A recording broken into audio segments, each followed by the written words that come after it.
we now need to turn to the other great ism of the 19th century, which is nationalism. Now, when people think of nationalism, they think it's something that's been around forever. They think the concept of a nation has been around forever. But the distinction we need to make is that as a nation is made up of people, whereas a country can be controlled by a king or anyone else. But a nation is defined by its people, and nationalism is defined by people's identification of themselves with that nation. And that is a new thing. That's really a 19th century construct. Because before that, in France alone, people did not consider themselves French. They considered themselves Parisians, or Walloons, or Bretons, or Provençals, or something else. You identified with your region, and that was your culture. The concept of being French, or German, or Spanish, or Italian, just simply didn't exist. But in the 19th century, that seems to change. That identity seems to change. And in the United States, we kind of lose that concept because Americans is such a thing defined by the experience of the Constitution, the American Revolution, that's who we consider ourselves to be. But in Europe, it's more defined as almost an ethnicity or almost a racial distinction. But again, that was not consolidated till the 19th century. The French had a dozen different French languages. And in fact, you don't have to look far to look at southeastern Europe to realize that you have numerous Germans, Poles, Croats, Czechs, Serbs, Italians, Little Russians, Magyars, Romans, Slovaks, Slovenes, all mixed into this area, to realize that the concept of creating a national identity from people who would not identify themselves as being a people is going to be difficult all over Europe. But what we also have to realize is that it did happen. And it happened in a way that these countries started to solidify. Now, the obvious solidification comes with Bismarck's taking of what we now think of as Prussia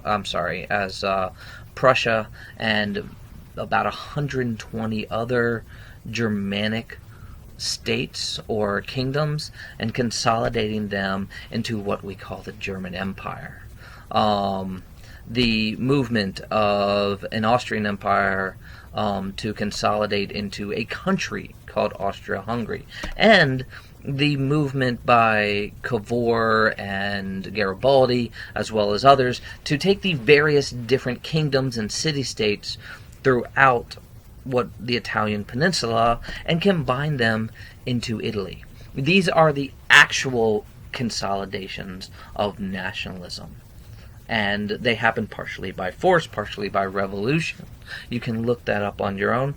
But what I'm more interested in, how did it happen in the rest of these places? Places like France, like Spain, like even England and Norway.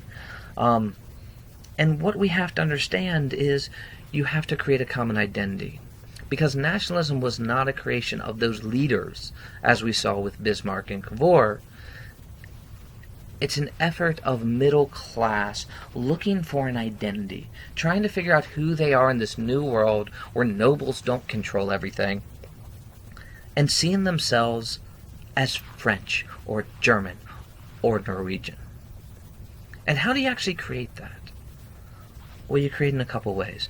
The first, you need to create a national language. And that seems simple, but it didn't exist. And there's one way to create a national language. You have to standardize it. And this is where things like dictionaries come in. You get the first French dictionary during this age. You get the Oxford English Dictionary. A guy named Noah Webster in Connecticut will publish the first American English Dictionary. All these are attempts to create a French, a English, or a American identity. Second, you'll get this attempt through education. If we can teach people a French language, they will be more identified with France. So how else do we do that? Well, we create a French history. And we create a German history. Even though there's no such thing as a country of Germany, we're going to create it. We create a Norwegian history, even though Norway is actually part of Sweden at the time and has rarely been independent itself. It doesn't matter. You write the history of a place, and it becomes a place in people's minds. And then you instate those into the education system. Students take French history. They take French language. They take French philosophy, right? And suddenly, by forcing them to do that, they start to identify themselves as French. More importantly, or I'd say as importantly, in this time, in this kind of 1820s, 1830s, you have folk histories being written.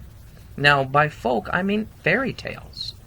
The Grimm's brothers will start traveling all over Germany, getting stories together. And they will publish the stories to create a German national identity, even though there, again, is no such thing as Germany. Hans Christian Andersen will do the same thing. And Denmark, you will get someone in Norway, you will get Mother Goose kind of stories in Britain. You will see these everywhere, because the identification of these stories is the creation of a culture. And if you have a French or a German culture, then you can have a French or a German people. And so you can see how both politically and socially these things are happening. But what we have to understand is it goes beyond just kind of the creation of a culture. And to see that, we need to understand that at the same time all this is happening, imperialism is kind of the other movement of the 19th century. Those European powers are starting to settle other places. And I'm not talking about early colonialism of kind of the New World. This is imperialism. This is places where they're going in known places with known societies and taking over. And nowhere can we speak to this more than Africa. European powers just started carving up Africa. Claiming pieces here and there indiscriminately on a map. Eventually they will have to go in after the Berlin Conference and plant a flag. But if you look straight down the center, Egypt, Sudan, Uganda, Kenya, Northern Rhodesia, and Southern Rhodesia, South Africa, you will see an attempt by England to create something that, for me, says a lot about both imperialism and nationalism. It is a proposal by a guy named Cecil Rhodes to create Cape to Cairo, which was to build a chain of colonies and build a railroad from the Mediterranean Sea all the way to the tip of South Africa. Yes, this would create a nice trade outlet all the way down the continent, but frankly, it would be more financially beneficial to ship by sea even after this train line was built. In fact, it has no significant economic utility except to do two things. One, to say we can actually control an endless line of colonies across Africa. And two, it shows that the British can build a railroad. The British can build a modern convenience all the way across what they called the Dark Continent. And this will say that England and Britain is the most powerful, greatest nation in the world. And if you don't believe they were obsessed with this, then look at British Empire in the 1920s. There will be a solid attempt of Britain to exert themselves as the greatest nation in the world by taking over lands around the world. And let's be honest, some of the lands really are not profitable. This is not just economic. It was the belief, if we hold more than anybody else, we will be the most powerful. Yes, it's about money, but it's also about being the greatest nationalist power in the world. And there's one example that fulfills this. Antarctica.